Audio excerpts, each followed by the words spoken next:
ಸಚಿವರಾಗಿ ಪ್ರಯತ್ನ ಪಡುವೆ ಅಂತ ಚಿಕ್ಕಬಳ್ಳಾಪುರದಲ್ಲಿ ಸಚಿವ ಎಂಸಿ ಸುಧಾಕರ್ ಹೇಳಿಕೆಯನ್ನು ಕೊಟ್ಟಿದ್ದಾರೆ. ದೆಹಲಿಯಲ್ಲಿ ಹೈಕಮಾಂಡ್ಗೆ ಬೇಡಿಕೆ ಇಡಲಾಗುವುದು, ಕೊಡೋದು ಬಿಡೋದು ಅವರಿಗೆ ಬಿಟ್ಟಿದ್ದು. 3 ವರ್ಷದಿಂದ ನನಗೆ ಅವಕಾಶ ಕೊಟ್ಟಿದ್ದಕ್ಕೆ ಧನ್ಯವಾದಗಳು. ಈ ಹಿಂದೆ ಮಂತ್ರಿ ಆಗಬೇಕು ಅಂತ ಬಯಸಿಲ್ಲ, ಪ್ರಯತ್ನ ಇತ್ತು, ವರಿಷ್ಠರು ಅವಕಾಶ ಕೊಟ್ಟಿದ್ರು. 3 ವರ್ಷದಲ್ಲಿ ಬಹಳಷ್ಟು ಕೆಲಸ ಮಾಡಿರುವ ತೃಪ್ತಿ ಇದೆ. ಇನ್ನೂ ಬಹಳಷ್ಟು ಕೆಲಸಗಳು ನಡಿಬೇಕಿತ್ತು. ಮುಂದೆ ಏನಾಗುತ್ತೋ ಕಾದ್ ನೋಡಬೇಕು. ಸಚಿವ ಸ್ಥಾನ ಕೇಳೋದಕ್ಕೆ ಎಲ್ರಿಗೂ ಅರ್ಹತೆ ಇದೆ.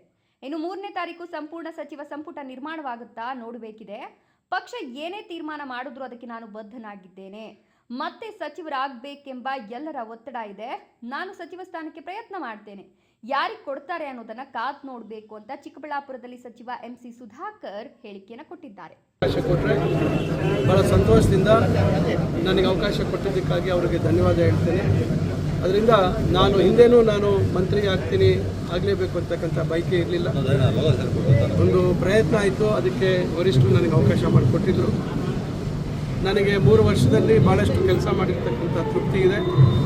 ಇನ್ನೂ ಭಾಳಷ್ಟು ಕೆಲಸಗಳಾಗಬೇಕಿತ್ತು. ನೋಡೋಣ ಮುಂದೆ ಏನಾಗುತ್ತೆ ಅಂತಕ್ಕಂಥದ್ದು ನಾವ್ಯಾರು ಹೇಳಲಿಕ್ಕೆ. ಸರ್, ಚಿಕ್ಕಬಳ್ಳಾಪುರ ಜಿಲ್ಲೆಯಿಂದ ಒಂದು ಕಡೆ ಸುಬ್ಬಾರೆಡ್ಡಿ ಅವರು ಇದ್ದಾರೆ, ಒಂದು ಕಡೆ ಪ್ರದೀಪೇಶ್ವರ ಅವರು, ಮತ್ತೊಂದು ಕಡೆ ನೀವಿದ್ದೀರಿ. ಮೂವರಿಗೆ ಕೊಡ್ತಾರೆ, ಮೂಲ ಯಾರೊಬ್ಬರಿಗೆ ಕೊಡ್ತಾರೆ? ನೋಡಿ, ನಾನು ಯಾವ ರೀತಿ ತೀರ್ಮಾನ ಮಾಡ್ತಾರೆ ಪಕ್ಷದ ವರಿಷ್ಠರು ಅಂತಕ್ಕಂಥದ್ದು ನನಗೆ ಮಾಹಿತಿ ಇಲ್ಲ. ಕೇಳುವಂಥದ್ದಕ್ಕೆ ಎಲ್ರಿಗೂ ಏನು ಅರ್ಹತೆ ಇದೆ ಮತ್ತು ಅಂತಿಮವಾಗಿ ಪಕ್ಷದ ವರಿಷ್ಠರು ತೀರ್ಮಾನ. ಅದರಿಂದ 3ನೇ ತಾರೀಕು ನಿಗದಿಯಾಗಿದೆ. ಸಂಪೂರ್ಣ ಒಂದು ಸಂಪುಟದ ರಚನೆ ಆಗುತ್ತಾ ಇಲ್ಲ ಕೇವಲ ಪ್ರಮುಖವಾಗಿ ಕೆಲವರ ಮಾತ್ರ ಏನು ಸಂಪುಟದ ಮಂತ್ರಿಗಳಾಗಿ ಬರ್ತಾರ ಅಂತಕ್ಕಂಥದ್ದು ನೋಡಬೇಕು. ಅಂತಿಮವಾಗಿ ಪಕ್ಷ ಏನು ತೀರ್ಮಾನ ಮಾಡುತ್ತೆ ಅದಕ್ಕೆ ನಾವು ದೆಹಲಿಗೆ ಹೋಗ್ತಿದ್ರೆ ನೋಡಿ, ಇದು ಯಾವುದು ನಮಗೆ ಮಾಹಿತಿ ಇಲ್ಲ. ನಿಮ್ಮ ಮಾಧ್ಯಮಗಳಲ್ಲಿ ಬರ್ತಕ್ಕಂಥ ಸುದ್ದಿ ಬಿಟ್ಟರೆ ನಮಗೆ ಯಾವುದು ಮಾಹಿತಿ ಇಲ್ಲ. ಪಕ್ಷ ಏನು ಬೇಕಾದ್ರೂ ತೀರ್ಮಾನ ಮಾಡ್ಬೋದು, ಪಕ್ಷ ಮಾಡ್ಬೋದು, ಮಾಡದೇನೋ ಇರ್ಬೋದು.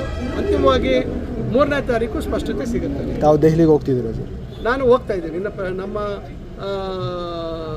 ಎಲ್ಲರ ಒತ್ತಡ ಇದೆ, ತಾವು ಪ್ರಯತ್ನ ಮಾಡಬೇಕು ಅಂತ. ನಾವು ಪ್ರಯತ್ನ ಮಾಡೋಣ. ಅಂತಿಮವಾಗಿ ವರಿಷ್ಠ ತೀರ್ಮಾನ. ಅಂದರೆ ಕಂಟಿನ್ಯೂ ಮತ್ತೆ ಸಚಿವ ಸ್ಥಾನ ಬೇಕು ಅಂತ ಇಲ್ಲ ಬೇರೆ ಯಾರಿಗಾದ್ರೂ ಕೊಡಿ ಅಂತಾರೆ ಸರ್? ತಮ್ಮ ಸ್ನೇಹಿತರಿಗೆ ಯಾರಿಗೂ ಕೊಡಿ ಅಂತ? ಈಗ ನೋಡಿ, ಈಗ ನಮ್ಮ ಜಿಲ್ಲೆಗೆ ಒಂದು ಪ್ರಾತಿನಿಧ್ಯ ಕೊಡಿ ಅಂತ ನಾವು ಕೇಳ್ತೀವಿ. ಯಾರು ಕೊಡ್ತಾರೆ ಬಿಡ್ತಾರೆ ಅಂತಕ್ಕಂಥದ್ದು ವರಿಷ್ಠ ತೀರ್ಮಾನ. Thank you sir. All the best.